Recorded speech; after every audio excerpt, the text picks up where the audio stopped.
What happen? Ji uncle, बस निकलती हूँ।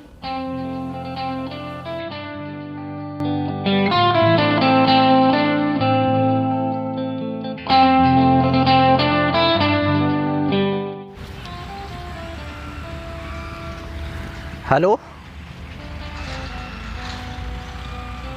कौन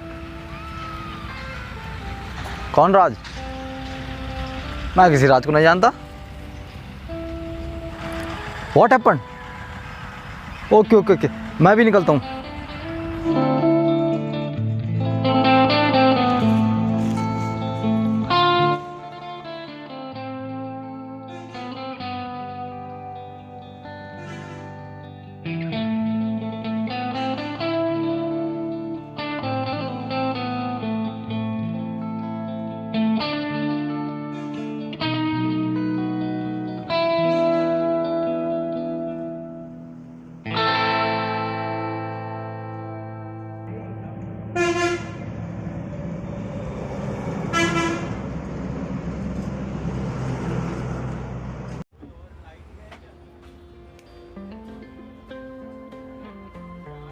अरे सर नमस्ते, कैसे हैं आप?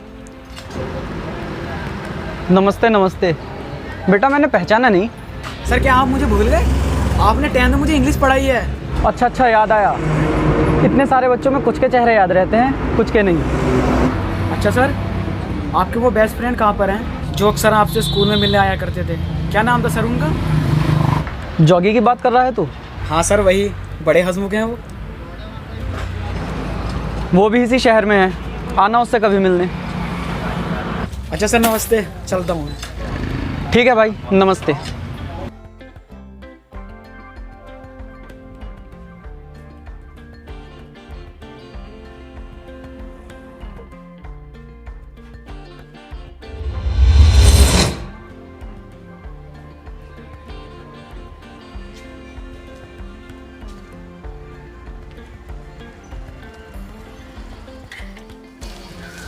अरे ना जल्दी आ, मूवी का टाइम हो गया।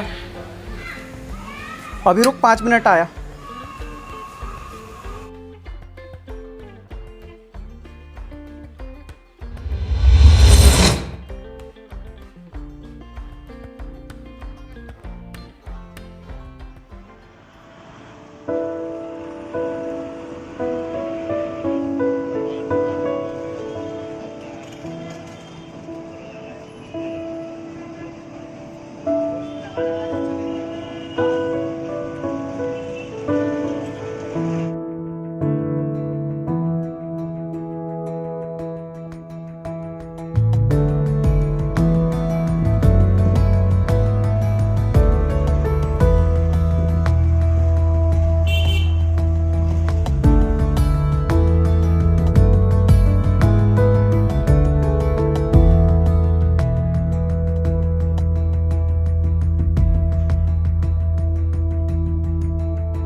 अरे नेहा तू?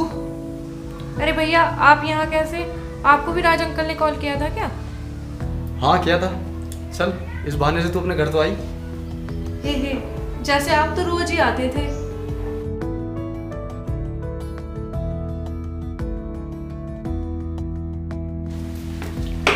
क्या फालतू बोलती रहती है? चल दिमाग खराब मत कर।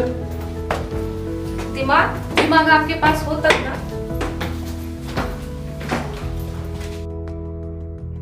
दिमाग खराब मत कर, तू सारे दिमाग की ऐसी तैसी बात करती।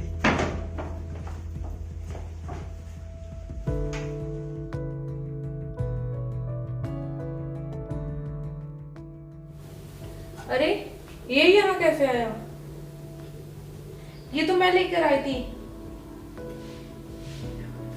ये भी तो यहाँ रखा है।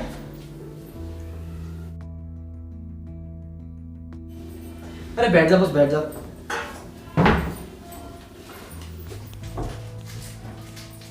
कहाँ थी इतने दिनों से तू? अरे तुम्हें नहीं पता है, तुम वैसे ही तुम्हें नहीं पता, पता नहीं था। मुझे नहीं पता, बड़े भाई को नहीं पता, छोटे भाई को नहीं पता। तेरा पता भी चलता है कहाँ रहती है तू?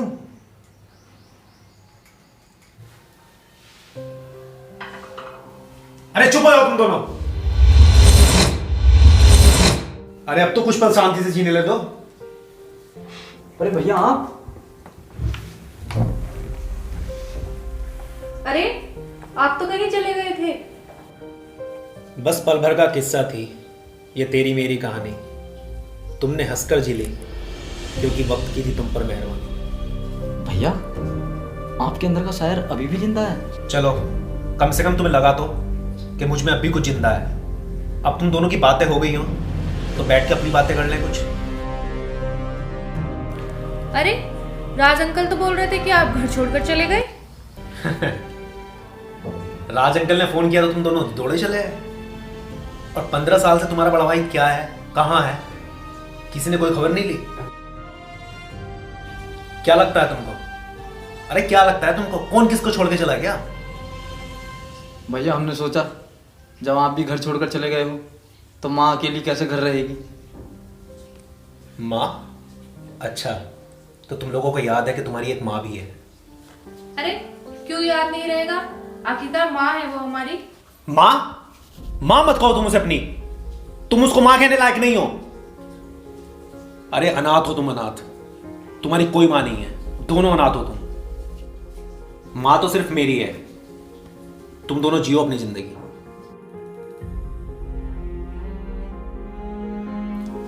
अरे 15 साल से कहां थे तुम दोनों? तब तुम्हें अपनी माँ याद नहीं आई? अरे तुम माँ के लिए नहीं, उसकी प्रॉपर्टी के लिए यहां आए हो। कोई माँ नहीं है तुम्हारी। ऐसा नहीं है भैया, मैं अपना बहुत इंपॉर्टेंट काम छोड़कर आया हूँ सिर्फ माँ के लिए। मैंने सोचा आप उन्हें छोड़कर भाग गए। छोड़कर भाग गए? अरे जो 15 साल से अपनी माँ की निस्वार्थ सेवा कर रहा है वो कैसे छोड़ के भाग गया? तुम लोग सिर्फ यहां इसलिए आए हो कि अब भैया भी नहीं रहे, माँ को अनाथ आश्रम में छोड़ेंगे और प्रॉपर्टी दोनों आपस में बांट लेंगे। नहीं नहीं भैया, मैं ऐसा नहीं सोचता। नेहा ऐसा सोचती होगी। अरे मैं क्यों, तू अपनी बोलना। जिसने प्लॉटिंग के नाम पर पता नहीं कितने किसानों की जमीन हड़प ली है, वो अपनी प्रॉपर्टी कैसे छोड़ सकता है? देख कुछ भी बोल, मेरे काम के बारे में कुछ मत बोलना। तू भी तो मॉडलिंग करती है ना, उसमें क्या होता है मुझे भी पता है। क्या होता है बताओ जरा। तुम प्लॉटिंग के नाम पर सारे नेचर खत्म करते जा रहे हो। नेचर के दलाल हो तुम, दलाल। अरे तुम्हें ये सब करने के लिए मैंने यहां नहीं बुलाया। तुम दोनों को तुम्हारा खुद का प्रोफेशन चुनने का अधिकार किसने दिया? बोलो। मैंने। और उस सपने को पूरा करने में हेल्प किसने की? माँ ने और मैंने। अरे पिताजी के मरने के बाद तुम्हें किसी चीज की कमी आने दी मैंने? कभी नहीं। अरे कुछ नहीं किया आपने हमारे लिए, ये तो हमारी किस्मत थी जो आज हम ऐसे हैं। और क्या, आप तो अपने लिए कुछ नहीं कर पाए तो हमारे लिए क्या करोगे? कुछ नहीं कर पाया? सही बोल रहा है तू, कुछ ज्यादा ही बड़ा हो गया ना। अरे तुम दोनों के सपने पूरा करने के लिए मैंने कभी अपने सपने नहीं देखे और तुम लोग ऐसे बोल रहे हो। अरे घर में सबसे बड़ा होने की सजा मिल रही है मुझे। पहले तुम दोनों के लिए किया, अब 15 साल से अपनी बीमार माँ के लिए कर रहा हूँ। आपने कभी बताया नहीं कि माँ बीमार है? हाँ आपने तो कभी बताया ही नहीं। बताया नहीं? शायद तुम लोगों ने मेरी चिट्ठियां खोलकर ही नहीं देखी। इसमें भी मेरी गलती है। अरे 15 साल से बिस्तर पर पड़ी है वो, ना खुद कुछ खाती है ना तो बोलती है। मुझे सारी सारी रात उसके पास बैठना पड़ता है और क्या क्या करना पड़ता है मैं तुम लोगों को बता नहीं सकता। आप किसी नर्स को क्यों नहीं रख लेते? कोई नर्स नहीं मिलती है यहाँ, जो मिलती है वो 10,000 रुपये मांगती है। तो रवियर में आधा आधा दे देंगे ना? हाँ हाँ, हम आधा आधा दे देंगे ना। बस बस, अब मुझे कुछ नहीं करना। जो भी करना है वो तुम दोनों को ही करना है। अब इन सब से मुक्ति पाना चाहता हूं मैं, बहुत थक गया हूं। अब तुम दोनों को आपस में ये डिसाइड करना है कि माँ की सेवा अब कौन करेगा। तुम दोनों के पास में सिर्फ 10 मिनट है ये डिसाइड करने के लिए।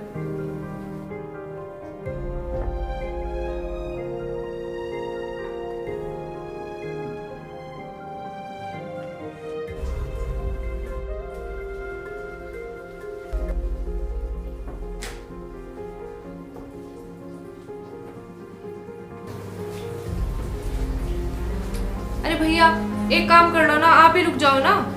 आपको तो पता है मुझे मॉडलिंग के लिए अक्सर बाहर जाना पड़ता है। अरे हाँ, मैं क्यों रुक जाऊँ? मुझे भी तो प्रॉपर्टी के सिलसिले में अक्सर बाहर जाना पड़ता है। और तू भूल गई, माँ ने तेरी हेल्प की थी मॉडलिंग करने में। तो कैसे करें अब? भैया तो लगता है मानेंगे नहीं। एक काम करते हैं, माँ को वृद्धाश्रम छोड़ देते हैं और सारी प्रॉपर्टी आधी आधी कर लेते हैं। और भैया को कुछ नहीं देंगे क्या? अरे वो क्या करेंगे पैसों का? उनका तो परिवार भी नहीं है। हमारी फैमिली है, हमें जरूरत है। हाँ ये सही रहेगा, पर भैया से तुम ही बोलना।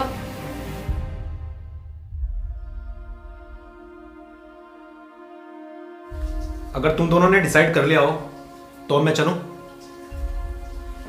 अरे आप कहाँ जा रहे हो? आपसे कुछ बात करनी है। अरे आप ऐसे नहीं जा सकते। ऐसे नहीं जा सकता तो फिर कैसे जा सकता हूं भाई?